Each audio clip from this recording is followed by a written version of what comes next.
Hey, what's up, guys? Welcome to a brand new episode of the RSL show on the KSL Sports Network. This is your host, Andy Munoz, coming to you from my car. So if there's some background noise, that's exactly what it is. I'm in a vehicle. By the way, I bought a new car. I bought a Jeep from Ken Garf. Those guys were incredible. This is not a paid ad. However, they work with KSL employees and all that. So thanks, KSL. Great car. Love it. Already took it off-roading, kind of. Let's see. Aside from that, today's episode is going to include a interview with Pablo Mastroeni. Tom Hackett and I went out there. We spoke to him. Pablo opens up about the draw at home. They talk a little bit about the tactics, and also they preview the upcoming match as well, too. Some cool observations from training. Danny Masovsky is now training with Real Salt Lake. Maybe that's going to open up the gates here to Minute soon. And then also overheard that either, I can't remember if it was Brian Ojeda or Brian Oviedo, who actually arrived yesterday at midnight and is going through medical. We'll leave that up to mystery. You guys can, 50-50. You guys can decide who that might be. Before we start the episode, we want to shout out Brian Dunseth and Will Rader. As you guys have seen, they are hosting what's called the Dunny Experience. Kids from 8 to 18 can go out to the Zions Bank Real Academy for $100, get a 4-hour session split over 2 days, so it's 2 hours on the 22nd, which is already done and over with, and then 2 hours on August 29th. They get to train with a pro and get to train with licensed coaches. And then not to mention there's appearances from former and current players, most notably Justin Glad.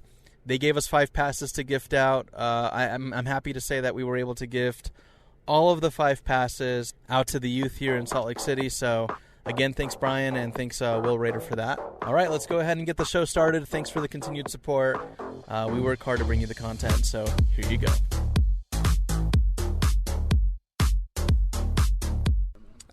Pablo, you've had a few days now to kind of go over the film, I imagine, look back on the game. We're going to come to Friday's session as well, so Friday will probably be more of a lead-up to FC Dallas, although I may have some questions for you today. But upon reflection, what comments do you have regarding the performance? No, I think, I think we're at the time of the season where there's really no home field advantage. I think the home teams feel a lot of pressure of trying to get the 3 points, and visiting teams are coming in and playing as if they're at home. And so I think what you're seeing at this point of the season is really 2 teams competing. I think for us, I think we achieved what we wanted, was getting behind their back line, knowing that they were going to push up.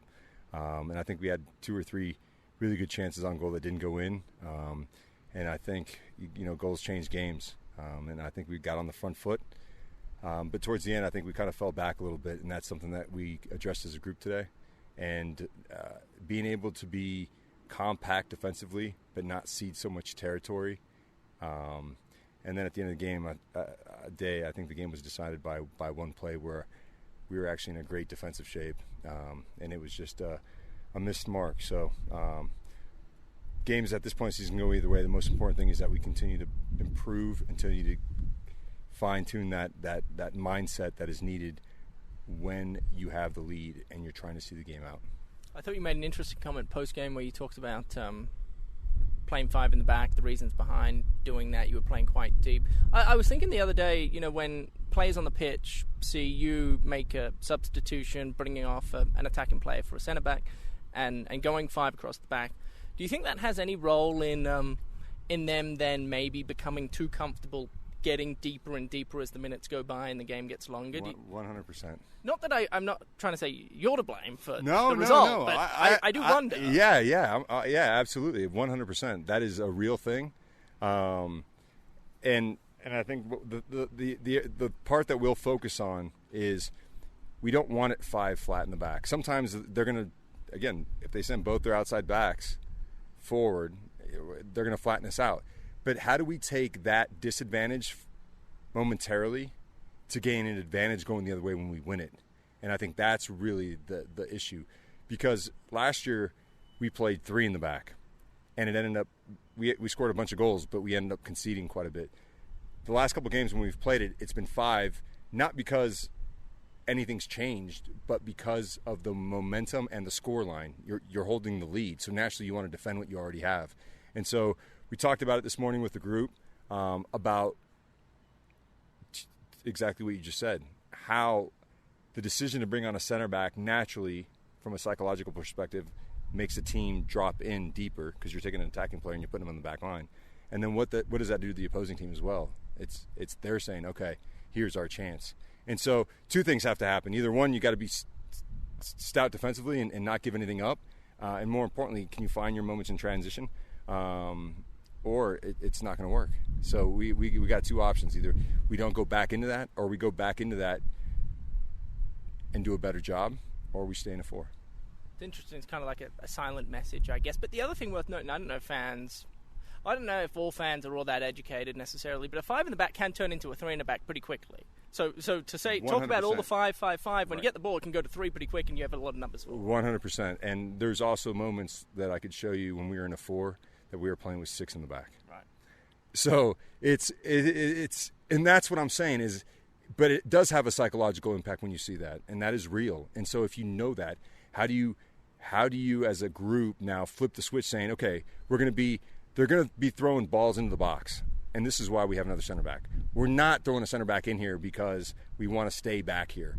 How do we go from this deep position and now move into a mid-block, and more importantly, win the ball and break? And then the decisions that we've made, and this is another part of that, is once you do break, it's not every chance is a goal-scoring opportunity.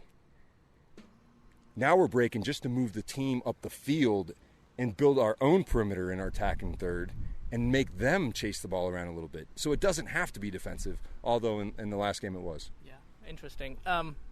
So this is a fascinating game, and we'll talk more about it Friday, but I do want to, I guess, ask, you're going to FC Dallas, road game in Texas this time of year, hot and muggy. It's a pretty important game, though, so you don't have... Well, I don't know, do you have the luxury of, not playing Jasper because he's played so many games and you're concerned about his rookie year, but he could probably do with a game off, but this probably isn't the game, even though maybe it should be. I mean, where do you sit with all that? This is such a pivotal game, but it's in such a difficult part of the world to play the game in. Yeah, I think the next 2 games are against teams that are floating right around where we are in the table. And I don't think this is a time where you can, you play the first game full go, you see how everyone recovers, and you go full again on Wednesday.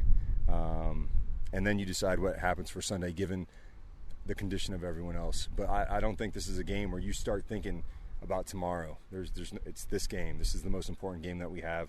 So we're going to go for it. We have no other choice. Interesting. Danny Masovsky, first training session, I think, for him since coming. I would like to ask you about that. And then I reckon Bobby Wood's just around the corner, a couple days out from joining the main group. So 2 welcome additions, I imagine. What did you see from Danny today? Yeah, I think he had some really good movements. I think his timing of his runs is really good, and he's always threatening the back line, which is something that I think we've really lacked since Bobby and Dami even have left the group, and I think Serge has done a really good job of that recently. But I think his movement off the ball is really good, and he's got a nose for goal. And I think today he had one in the small-sided game, which is great to see. But I think he still needs that game fitness and that game sharpness. So whilst it's great to have him, I think the next few days will be really important for his adaptation to the pace of the game. Yeah, okay, so fans are itching to just see Dami back, to have Bobby back, to see what Danny Masovsky can bring, and then the other 2 Bryans that last names seem to be exactly the same. So I'm not even going to try and pretend to pronounce them, but they want to see him play, right? But you're coming up to playoffs. First of all, I think there's 8 league games left, 9 with the League's Cup. So you're running out of time to get the minutes in the regular season. Regular season games are starting to become more and more impactful on the end result. They're not going to start like that. When Dami comes back, he's going to come off the bench. Eventually, he will start. I mean, how long do you think you're looking at? Is it? Your guess is it's an impossible question. I think some guys are naturally fitter than others. Like in Danny's case, I don't know. This is one of his first major muscle injuries, and he's been out for about 6 weeks.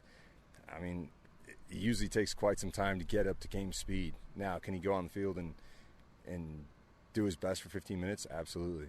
But I think, to your point, this is not really a time to be gaining fitness in games. There's just too much on the line to be doing that, although we're going to have to do that with all these guys. And so we've started the conversation with our strength and conditioning coach. Is there extra sessions? Is there ways to manipulate real game scenarios? And at the end of the day, there's not, because when you release the amount of adrenaline and hormones that you do in a game, that can't be mimicked. And that is a part of your fitness as well, because that has a knockdown effect on something else in the body.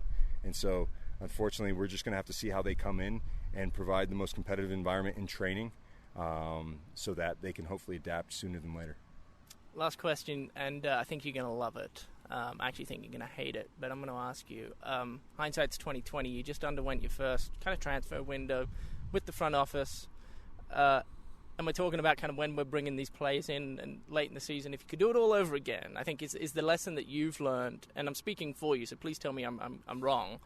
You would like to sign them earlier in the window as opposed to 2 days to go or whenever it was? Yeah, no, I think that's the big takeaway from this window, and I think everyone in the club is in agreement on that. And it's always, new ownership. There's a lot of moving pieces, right?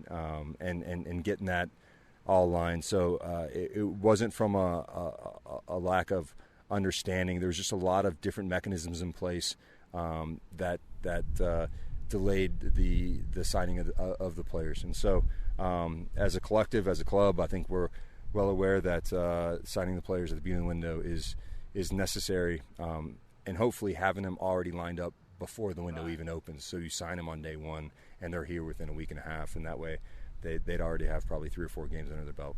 Kind of like what LAFC did. LAFC, but Cucho Hernandez for Columbus as well. Yep. I'll try find $10 million for you. Love that. I'd love that. Love that. Thank you, dude. Appreciate it. Hey.